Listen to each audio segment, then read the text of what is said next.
Okay, so remember how I mapped the part of fortune and Venus, and they were conjunct at 8 degrees Pisces? Well, Neptune is at 9 degrees Pisces. And so I'm talking about these two lines right here, the purple one and the red one. Okay, the purple one, let me zoom in on that. Okay, bring this down. Okay, the purple one is the part of fortune and Venus. The red one is Neptune. That's a very tiny pie slice, only 1 degree apart. So let's see what's there. Of course, here we have this populated area, Niagara Falls area there. And then let's expand it and see what we have going out. Okay, it looks like at about Highway 101, things start to get a little less populated along these lines. We have the 405 right here. These two lines go over the 405. They go over the 81. No, that's the 81, Highway 81. They go over Queenston Road, Line 8 Road. This is Concession Road right here. They go through Concession Road. They go over Highway 83 and 55. They go over Line 2 Road, Line 1 Road. Looks like East and West Line right here. They go over 87, which is Lakeshore Road, and then straight out into Lake Ontario. All the way.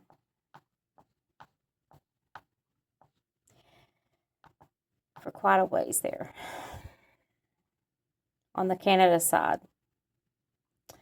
So now I'm going to move on to, I want to map the moon, because the moon is the co-ruler of the missing person. The sun is actually the chart ruler. So I want to map the sun and the moon. The sun is the chart ruler because the chart begins at 17 degrees Leo. And of course, Leo is ruled by the sun. So let's move on to that. Okay, here's the moon line. This red line right here. And it's going east. Let's see exactly where it goes. Let's zoom in on where it goes. Okay. It goes on to the United States. Sorry, let me move this up so you can see. It goes on to the United States side. Okay. Goes into the Niagara River. And then here's the US border. Okay. And it keeps going. Let's see what this road is here. Niagara River Parkway. So that's where the moon line is going. And the moon line is the co-ruler of the missing person.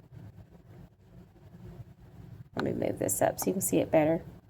There you go. Okay. And it just kind of ends right there at the border. So it just kind of goes into the water, basically. And we'll see what the U.S. side looks like.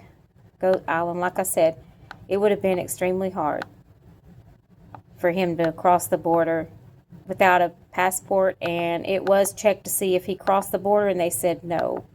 The authorities determined he did not cross the border. So basically, maybe a mile or two or whatever, and then into the water is where that line would go. So that was the moon line. Now I'm going to get on to the sun line. I'm going to map the sun line. So here we have the Pluto line right there highlighted in blue. And then We have the sun line right next to it, which is red. A very tiny pie slice, so worth taking a look at. So let's zoom in. Let's grab the hand tool and, all right, there we go. Let's look at what's here. See if there's anything interesting here.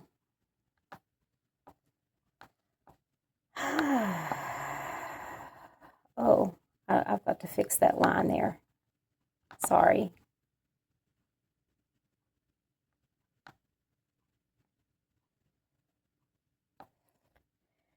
Make sure it still says 290. Yes, it does. So we're good.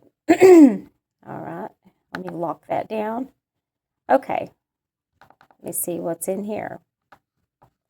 In between this tiny pie slice. Okay, the obvious, which is going to be, hold on, let me adjust my camera for you. All right, the obvious, which is going to be the more populated part of Niagara Falls. Then we start getting into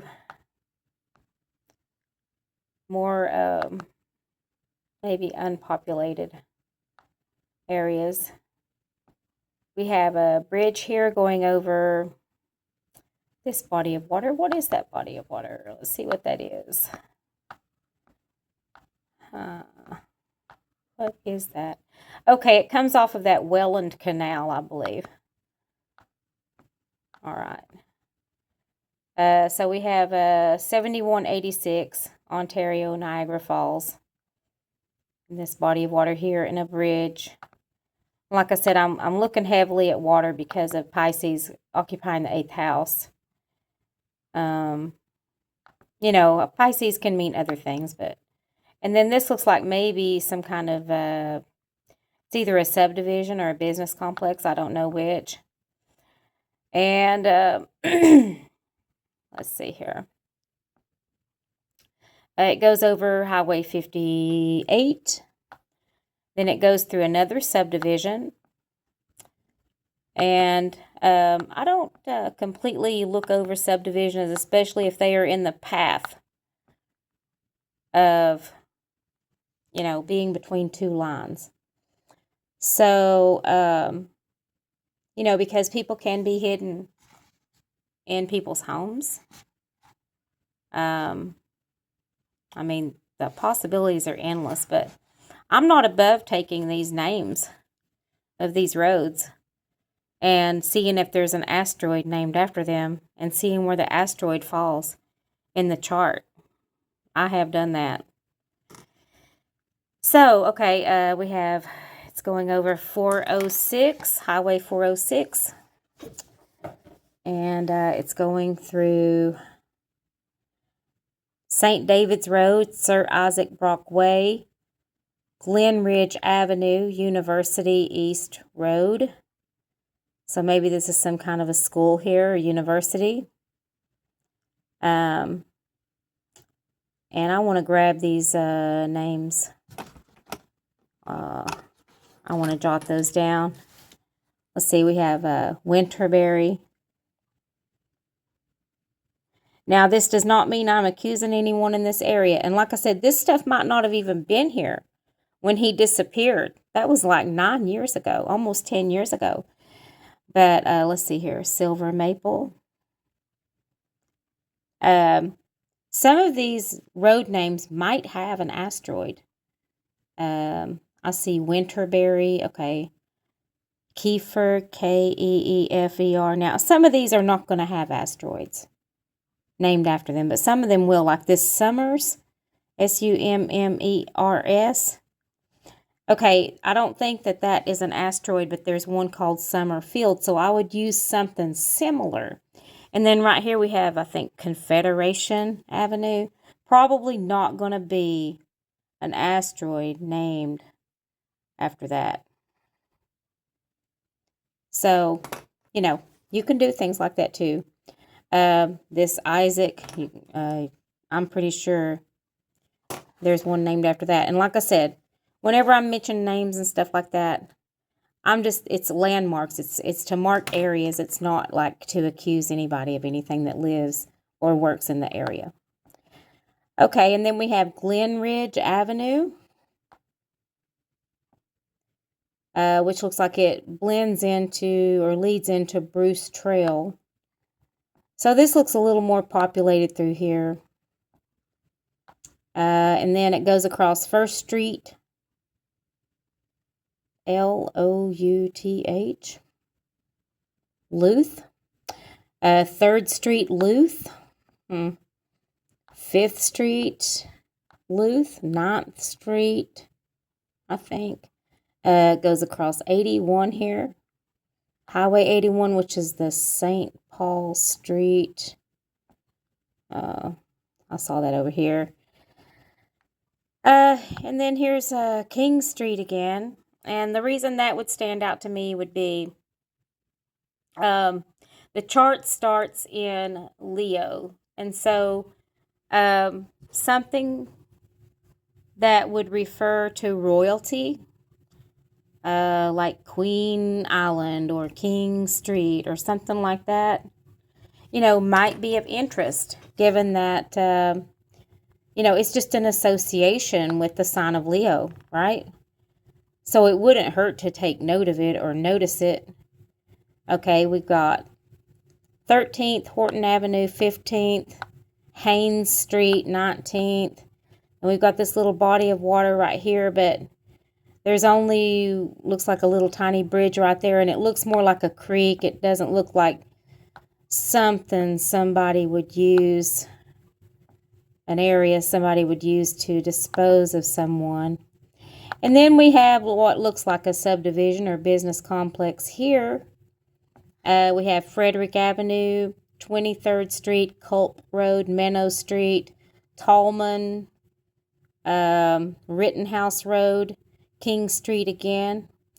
I think King Street gets crossed by, it gets crossed by this blue line for sure, which is actually two different, let's see, one of them is, I think, Venus.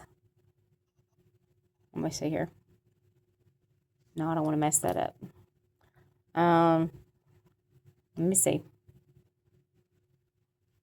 Okay, Pluto. All right. That's the Pluto line.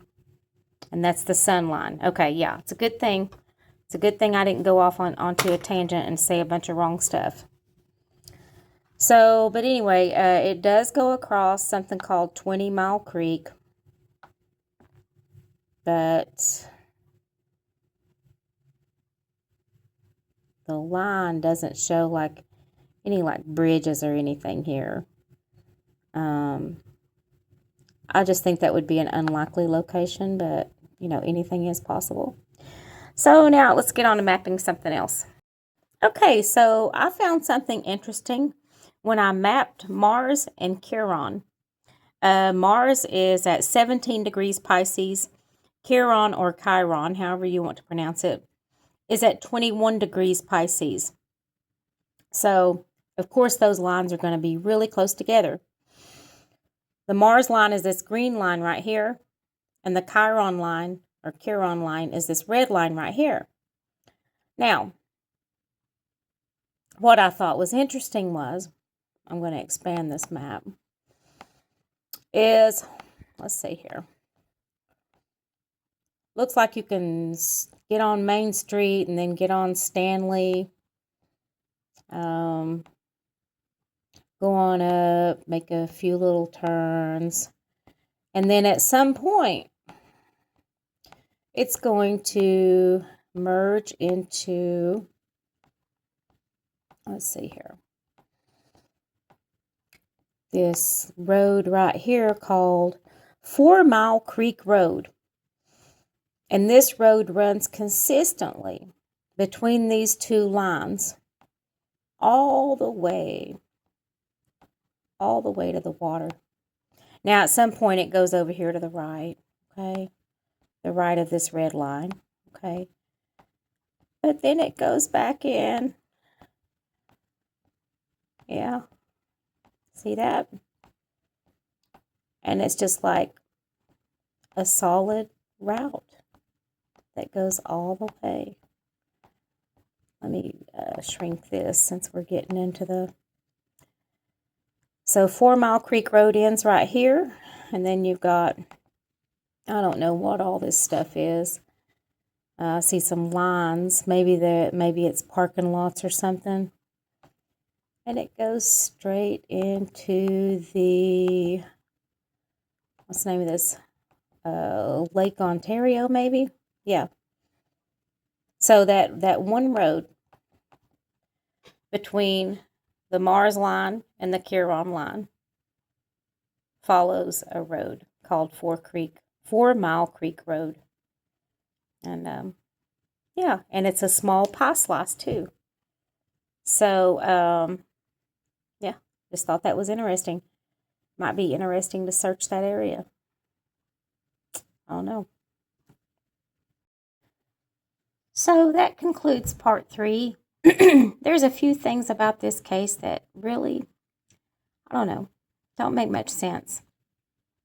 I believe I read that he checked into a hotel room. It was either the Marriott or the Tower. They're not really saying which one for some reason. And that he left some of his items in the room that he checked into.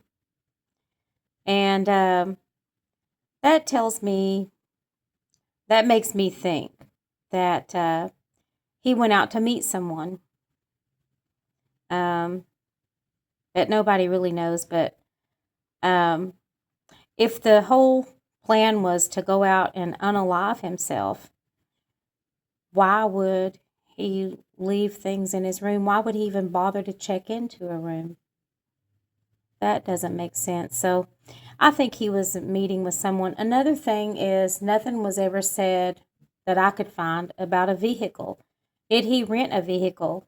Did he take his own vehicle? And if he did, was it ever found? That information is not available. At least if it is, I haven't found it. Did he take a bus? You know, did he leave the hotel and hitch a ride with somebody that he was maybe planning on meeting with? Just, it's just kind of been hard to put that together. So anyway, I'm going to move on to part 4 and create another video and map some more lines. Thank you for watching.